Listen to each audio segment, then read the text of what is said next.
REBT is an action and results-oriented psychotherapy which teaches clients how to identify self-defeating thoughts, beliefs, and actions and replace them with more effective life-enhancing ones. One of the first of the modern cognitive behavior therapies, REBT, was developed in 1955 by Albert Ellis.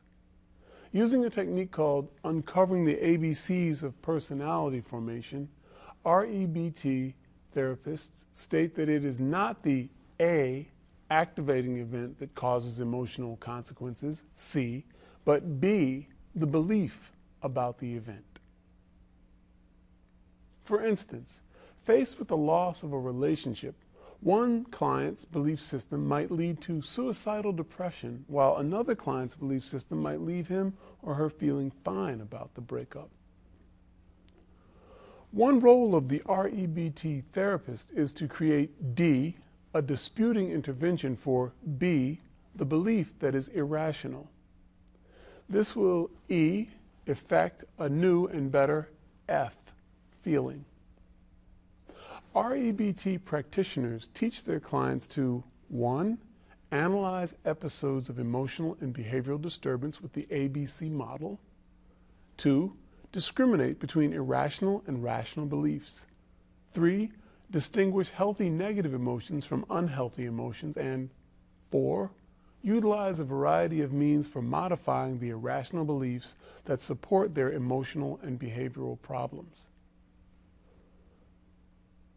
In working with clients, the REBT therapist uses a number of cognitive, behavioral, and emotive techniques, including actively disputing irrational beliefs throughout the day, bibliotherapy, role-playing new ways of living, such as practicing what might be, for the client, new and unconventional ways of living in the world, such as an introvert acting like an extrovert at a party. Imagery exercises, where the client imagines how he or she would like to be. Practicing new behaviors through traditional behavioral techniques, such as conditioning, modeling, assertiveness training. In the following role play, watch how Dr. Corey Allen uses the ABC of rational emotive behavior therapy to assist Rebecca with her feelings about a recent breakup with her girlfriend. Good morning, Rebecca. What brings you here? I'm just feeling depressed and upset. I guess a little worthless. Is there anything going on that's different in your life right now? My girlfriend and I are having some problems. She's been talking about breaking up, and actually, I think she's gonna break up with me. So that must be really difficult to think about. What are some of the thoughts that are going through your head when you think about the possibility of you guys breaking up? All kinds of things, like I need a girlfriend. I really miss her. Just even now we're having a lot of problems, and I just miss things being the way it used to be. I want to have a family one day. We just made all kinds of plans, and it's not going to happen. And what if you were to break up? Well, I guess I think about the fact that, we've been together for 3 years. I'm 25. I've already invested 3 years into this relationship. We talked about the future, having kids. I need a girlfriend. I need a girlfriend to have all those things that I had planned on having, that we had planned on having. Mm-hmm. I hear you saying that you need a girlfriend in order to have certain things in your life in place. Mm-hmm. And when I think of a need, I think of things that we absolutely must have. For example, if you didn't have food, what would happen? Well, I would die. And what if you didn't have water?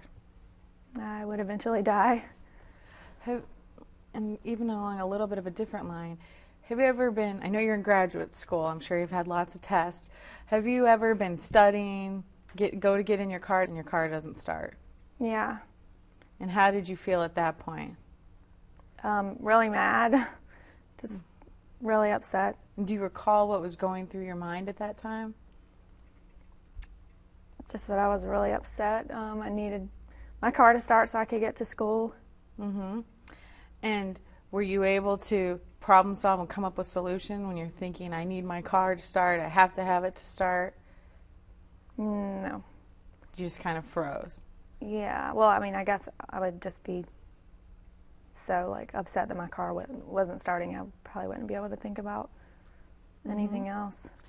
And do you think it was the fact that your car wasn't starting that caused you to feel upset? Yeah. Okay, well, in our ABT, what we have are called the ABCs. And A is the activating event, which in that situation would be the car not starting. And the B is the belief, and C is the consequence. And do you think that it was the fact that the car didn't start, or what you were telling yourself about the car not starting that was causing you to feel upset? I guess it would be what I was telling myself. And that was? That I needed to have the car to start to get to school. Mm-hmm. And in that situation, what do you think you might have been able to say that would have caused you to feel a little less upset and would have enabled you to problem solve and maybe come up with an alternative solution quicker? I guess if I wasn't so focused on, you know, my piece of crap car, like, I could just think about, okay, my car won't start, okay, like, now what am I going to do? I guess I need to call a friend or just figure out another way to get to school. Right, that you'd really like it to start, but you're okay. You didn't die because it didn't start. Right. And you were able to get through the problem okay, right? So in that situation, as you can see that it's actually the belief that's causing you to feel upset, not the fact that the car didn't start, the activating event. Does that make sense? Yeah, I see what you're saying. Yeah. And this to me sounds a little similar to some of the thoughts that are going through your head about your girlfriend. If you're saying to yourself, I need to have a girlfriend, I must have a girlfriend in order to be happy, I'm 25, I need to have a family, that's what everybody's doing that's my age, how are you feeling at that point? Depressed. I mean, like, that's how I'm feeling now. Right. And so how do you think you'd feel if you were to say something along the lines of, I'd prefer to have a girlfriend, I'd really like to have a girlfriend, but if I don't, it's okay. How do you think you'd feel at that point? I mean, I would still be upset, but I guess it would change my focus. And do you think you'd be as anxious around your girlfriend? Probably not. Right. Yeah. And so if you had to explain to me the difference between a want and a need, how would you describe that? I guess like you said, you know, if you're talking about food and water, a need is something that you have to have or you're going to die, and a want is something that you would like to have. It would be nice if you had. And even if we go back to the car example, if you said to yourself, I'd really like to have a car, I want to have a car, it's important to be on time, how do you think you'd feel at that point? Upset, but I would feel better about making other arrangements and not being so focused on just being angry. What this model shows is that when anybody, it doesn't matter if you're black, white, rich, poor, male or female, whenever you turn a preference or a desire or a want into an absolute must, you're going to feel miserable. Do you see how that applies to you? Yeah, I guess I never really thought about it that way. And today we've talked really only about one need that you've brought up, the need to really have a relationship and be with your girlfriend. But can you give me a different way to think about that might help you to feel a little less depressed? Well, I guess I'm going to still be upset, but if I don't, you know, if we do break up and I don't have her, then I'm not going to die. Even though it may feel that way, I'm not going to. I guess it's a want I would like to have. I would like for us to stay together. I would like to have her as a girlfriend. Yeah, and when you're with her and you're thinking, I'd like to be with her, I enjoy being with her, how do you feel? Good. Good. But when you're with her and you're thinking, I really hope she doesn't break up with me, I really need this relationship, it's important that we stay together, how do you feel at that point? Bad. I mean, depressed, I guess. A lot of pressure. Yeah, and how do you act around her? Strange. Yeah. And so then she's kind of going, okay, yeah. So in life, I'm sure you've experienced many hassles. And when you have, for example, a test, a lot of times you don't want to study for the test, but you do. And so when you take things like your wants and your desire to have a girlfriend and you turn that into an absolute must, a need, it makes you feel depressed and it leads to a dysfunctional emotion.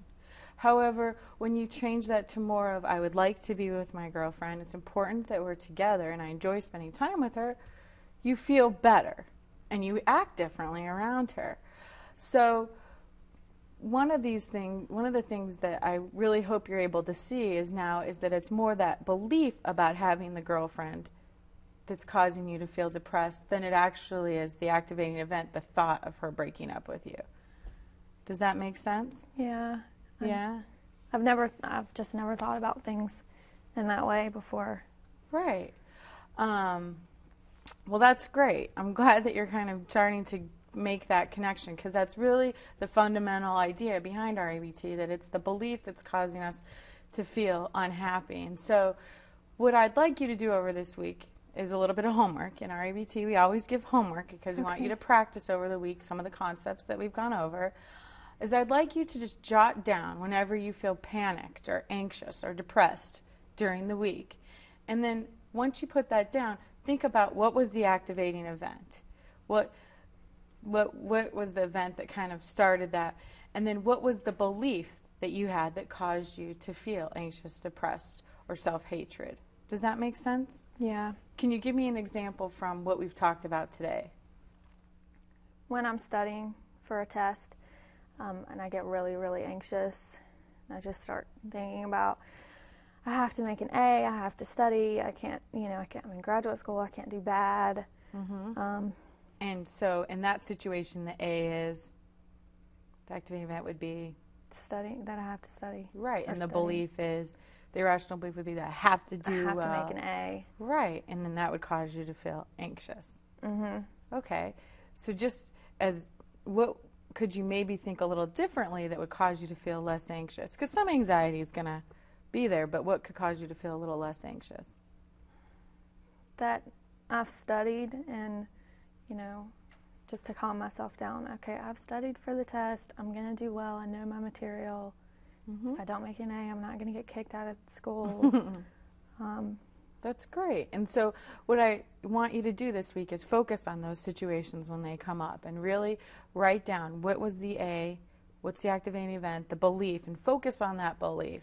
And whether it's rational or irrational, I want you to really focus on either one and try to catch those irrational ones so we can start to really work on those, and then whatever emotions they may lead to. So do you think you'd be able to do that over the next week, is jot down those situations? And then we can go over them next week and really start to identify some of the irrational beliefs that may be causing you to feel depressed and anxious. Okay. Does it feel good about that? Yeah. Great. Well, then I look forward to seeing you next week. Okay, thank you.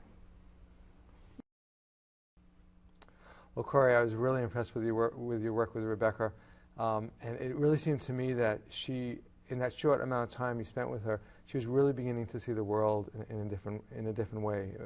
Was that your experience? Yeah, I think one of the things that REBT really strives to do is to identify what might be the dysfunctional belief system or philosophy that someone has. And with Rebecca, it was really quick to see, it was pretty obvious that she had trouble with wanting a lot of things and need things. And a lot of times those disturbances are caused by people's, when they turn their preferences, their desires into absolute musts about themselves, others, or the world. And that was pretty obvious in Rebecca's case, that she really had a strong need to be with her girlfriend, and she could see pretty quickly how that was causing her to feel and behave in ways she didn't want to when she was with her. I guess a lot of us have shoulds that we and musts that we kind of live our lives by, and it causes us anxiety or other dysfunctional feelings. And that's one of the things I think that REBT really addresses. Right, and strives to quickly try to identify what those are and bring them to your attention, and really take time, you notice in the session, to explain to Rebecca that it wasn't the events, it wasn't the car breaking down, or it wasn't the test that's causing her to feel anxious or angry, that it's really what she's telling herself about that. And when you do that, it helps you quickly show them that those shoulds, those musts, those absolutistic beliefs they have are causing them to feel upset. And when they change those into more preferences, it doesn't deteriorate their ability to behave. Right. And so I guess there's a real teaching mode or piece of REBT. Yeah, and I think one of the things that Albert Ellis really strived to do when he developed the theory was to quickly help the therapist identify what those core belief systems are, and then work with the client in an action-oriented way to really focus in on those and start to change those. And a lot of times people say, well, it seems like such a simple solution. But in reality, the simple solutions are probably going to be the most effective because it's what people can hold on to the quickest. Right. Well, what has been your experience as a therapist in terms of people following up on the homework assignments that they're given? I think it's a catch-22. I think homework is really important. I think it's unrealistic for us to expect someone to have major changes with 1 hour of therapy a week.